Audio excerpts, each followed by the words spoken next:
तो आपने पिछली क्लास में खुरदरी पढ़ लिया है, इस क्लास में चिकनी अंतःपद्रव्य जालिका के बारे में पढ़ेंगे।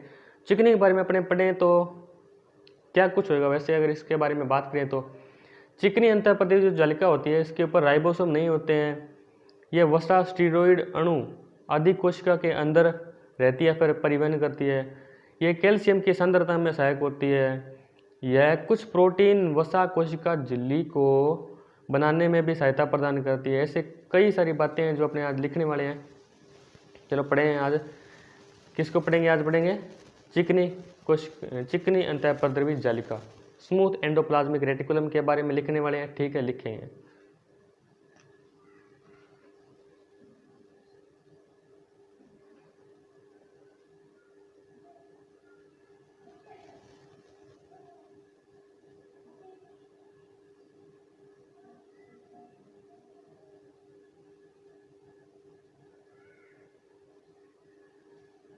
या फिर चिकनी अंतःपद्रव्य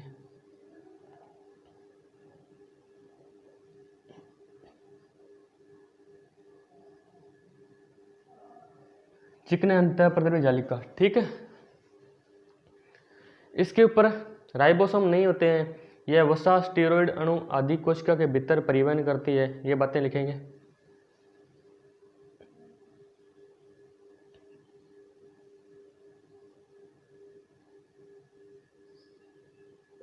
इसके ऊपर राइबोसोम नहीं होते हैं।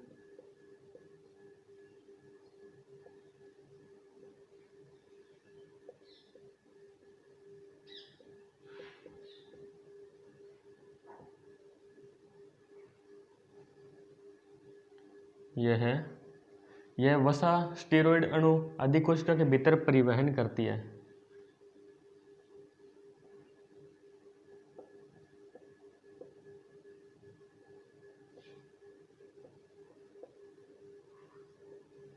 स्टीरोइड अणु आदि कोशिका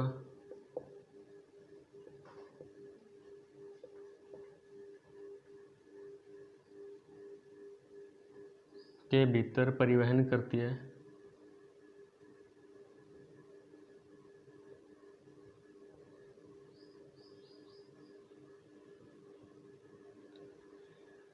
ये वसा स्टीरोइड अणु आदि कोशिका के भीतर परिवहन करती है और इसके क्या काम होते हैं? ये कैल्शियम की सांद्रता में सहायक होती है। ये कुछ प्रोटीन वसा कोशिका झिल्ली के बनाने में सहायता करती है, या फिर कुछ प्रोटीन वसा कोशिका के निर्माण में सहायता करती है।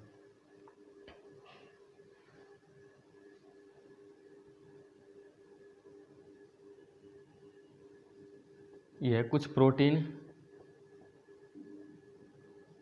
वसा तथा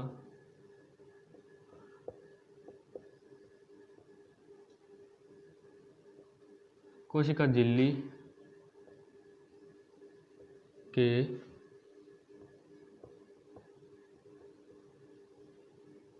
निर्माण में सहायता करती है।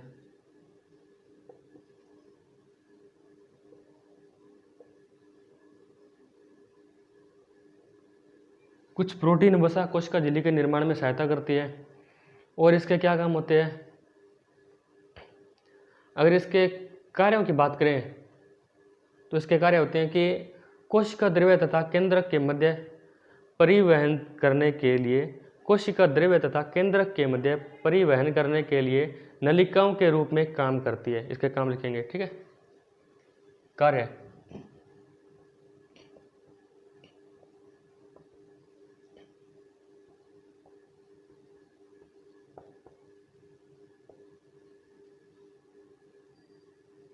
कोशिका द्रव्य तथा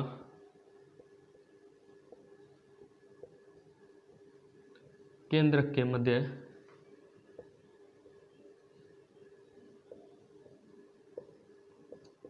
परिवहन करने के लिए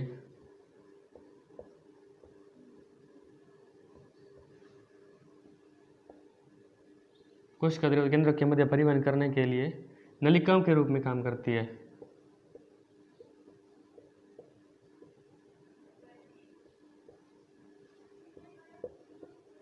नलिका के रूप में कार्य करती है।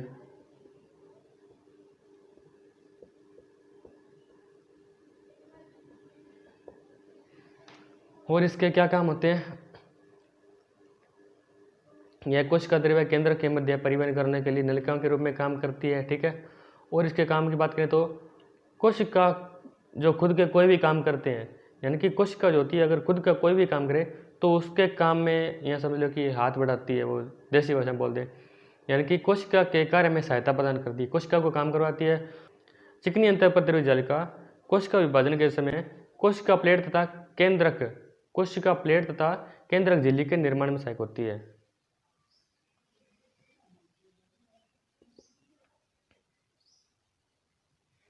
यह कोशिका विभाजन के समय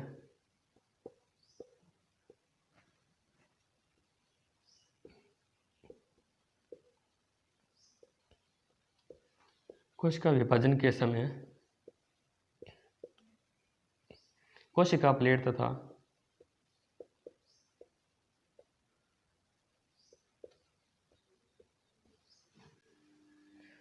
प्लेट तथा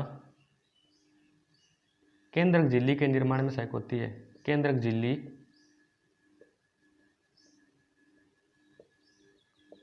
के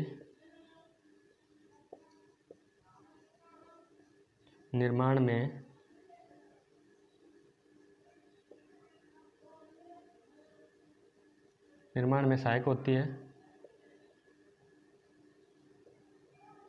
ठीक है। कोशिका विभाजन के समय कोशिका प्लेट तथा केंद्रक झिल्ली के निर्माण में सहायक होती है।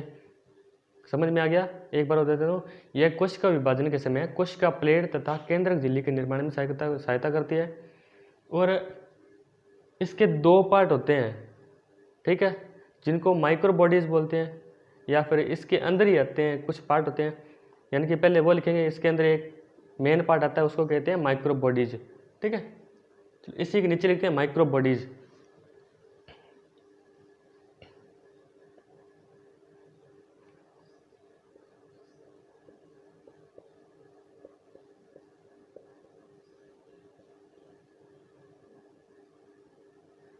माइक्रो बॉडीज क्या होता है? माइक्रो बॉडीज की बात करें तो ये एकल झिल्ली से घिरे हुए छोटे छोटे या फिर सूक्ष्म कोशिकांग होते हैं, यानी कि ये भी एक प्रकार के कोशिकांग होते हैं जो जिनके ऊपर सिर्फ एकल परत वाली झिल्ली होती है, और सबसे छोटे छोटे जो कोशिकांग होते हैं यही होते हैं, ठीक है।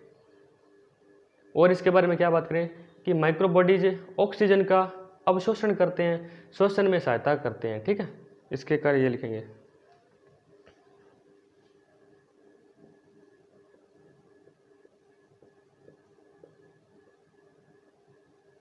एकल झिल्ली से घिरे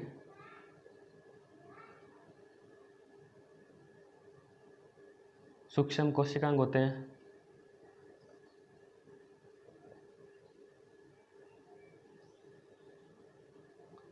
ठीक है।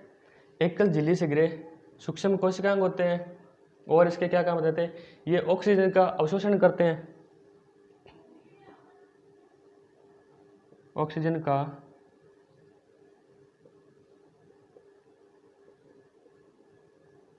अवशोषण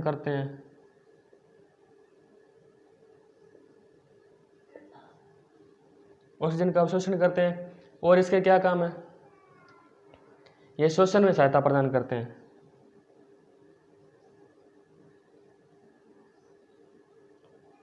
श्वसन में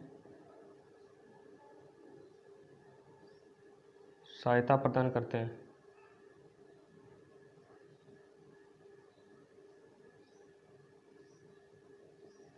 ठीक है। तो एक बार इसको रिवाइज कर देता हूँ। चिकनी अंतःपत्रवीय जालिका यानी कि स्मूथ एंडोप्लाज्मिक रेटिकुलम अपने पढ़ रहे हैं। इसके बारे में क्या लिखेंगे? सब कि इसके ऊपर राइबोसोम नहीं पाए जाते हैं, ये वसा स्टीरॉयड अणु आदि कोशिका के भीतर परिवहन करती है। यह कुछ प्रोटीन वसा तथा कोशिका झिल्ली के निर्माण में सहायता करती है। इसके काम क्या होते हैं? यह कोशिका द्रव्य तथा केंद्रक के मध्य परिवहन करने के लिए नलिकाओं के रूप में काम करती है, यानी कि नलिका के रूप में ही आगे पीछे जाती है उसके अंदर, ठीक है। और यह कोशिका के विभाजन के समय कोशिका प्लेट तथा केंद्रक झिल्ली के निर्माण में सहायता करती हैं। इसका एक मुख्य पार्ट आता है जिसको माइक्रोबॉडीज बोलते हैं। माइक्रोबॉडीज क्या करते हैं? ये एकल झिल्ली से घिरे सूक्ष्म कोशिकांग होते हैं, यानी इसके ऊपर एक झिल्ली की एकल परत होती है, और ये ऑक्सीजन का अवशोषण करते हैं, श्वसन में सहायता करते हैं। ठीक है, एक बार इसको नोट करेंगे जल्दी से जल्दी। ठीक है, उम्मीद करूँ थे नोट कर लियो उसी। अपने माइक्रोबॉडीज पढ़ लियो। माइक्रोबॉडीज के बाद में क्या पढ़ाऊंगा, इनके माइक्रोबॉडीज का दो पार्ट हुआ है। ठीक है, एक ने क्या होगा परऑक्सीसोम, दूसरा ग्लाइऑक्सीसोम। परऑक्सीसोम के हुआ, परऑक्सीसोम के बारे में अगर कुछ बातें बोला तो ये परऑक्सीसोम जो होते हैं वो एंडोप्लाज्मिक रेटिकुलम से उत्पन्न हुए माने जाते हैं। यानी कि माना जाता है कि जो परऑक्सीसोम होते हैं वो एंडोप्लाज्मिक रेटिकुलम से उत्पन्न होते हैं। और जो परऑक्सीसोम जो होते हैं उसके अंदर परऑक्सिन नामक प्रोटीन होता है। ठीक है, जो एंडोप्लाज्मिक रेटिकुलम तथा माइकोप्लाज्मा से पदार्थ लेता है। ठीक है, ये लिखेंगे किसके अंदर, परऑक्सीसोम। इसके दो पार्ट होते हैं, परऑक्सीसोम और ग्लाइऑक्सीसोम। ठीक है, पहले लिखेंगे परऑक्सीसोम।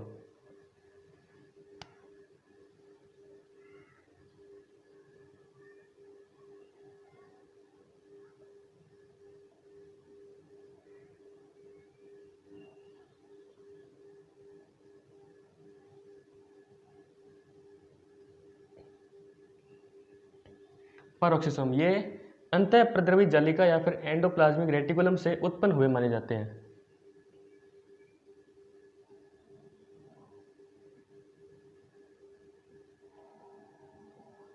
अंतःप्रद्रवी जालिका से उत्पन्न हुए माने जाते हैं।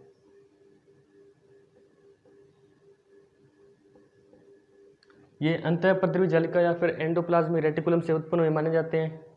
और इसके इसके परऑक्सीसोम के और क्या काम होते हैं, परऑक्सीसोम के और काम होते हैं कि पहला काम आपने बता दिया कि ये ईआर से उत्पन्न हुए माने जाते हैं। परऑक्सीसोम की दूसरी बात क्या होगी, इसके अंदर परऑक्सिन नामक प्रोटीन होता है जो साइटोप्लाज्म से पदार्थ लेता है।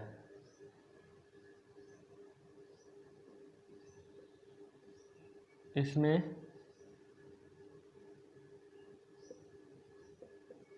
परऑक्सिन नामक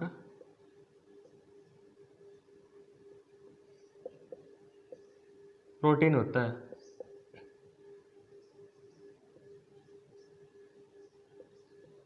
इसमें परऑक्सिन नामक प्रोटीन होता है जो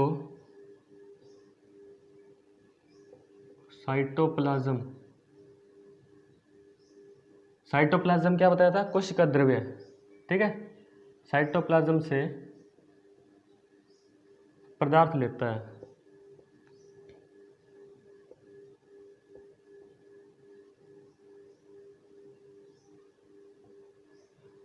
ठीक है, ये हो गया परऑक्सीसोम। परऑक्सीसोम के बारे में मैंने दूसरा क्या लिखा है, इसके बारे में दूसरा बताया था ग्लाइऑक्सीसोम। ठीक है, ग्लाइऑक्सीसोम के बारे में अगर बात करें तो ये विशिष्ट ग्लाइऑक्सीसोम जो होते हैं ये विशिष्ट परऑक्सीसोम होते हैं। परऑक्सीसोम इसके बाद में क्या आ गया, ग्लाइऑक्सीसोम। ठीक है, ग्लाइऑक्सीसोम के बारे में क्या लिखेंगे, ये विशिष्ट ग्लाइऑक्सीसोम विशिष्ट परऑक्सीसोम होते हैं क्योंकि इसके अंदर ग्लाइऑक्सिलेट क्रिया के लिए एंजाइम पाए जाते हैं। ठीक है, क्या लिखेंगे, ग्लाइऑक्सीसोम।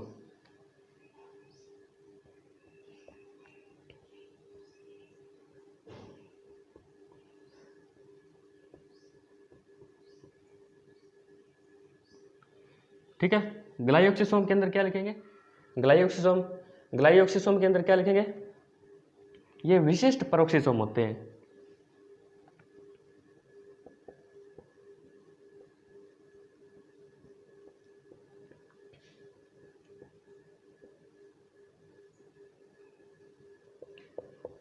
ये विशिष्ट परऑक्सीसोम होते हैं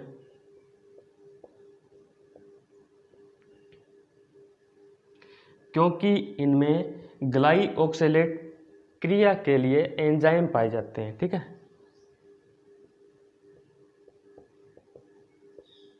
क्योंकि इनमें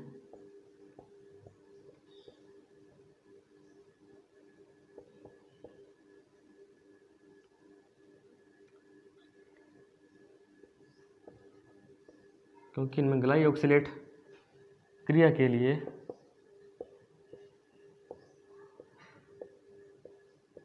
एंजाइम पाए जाते हैं।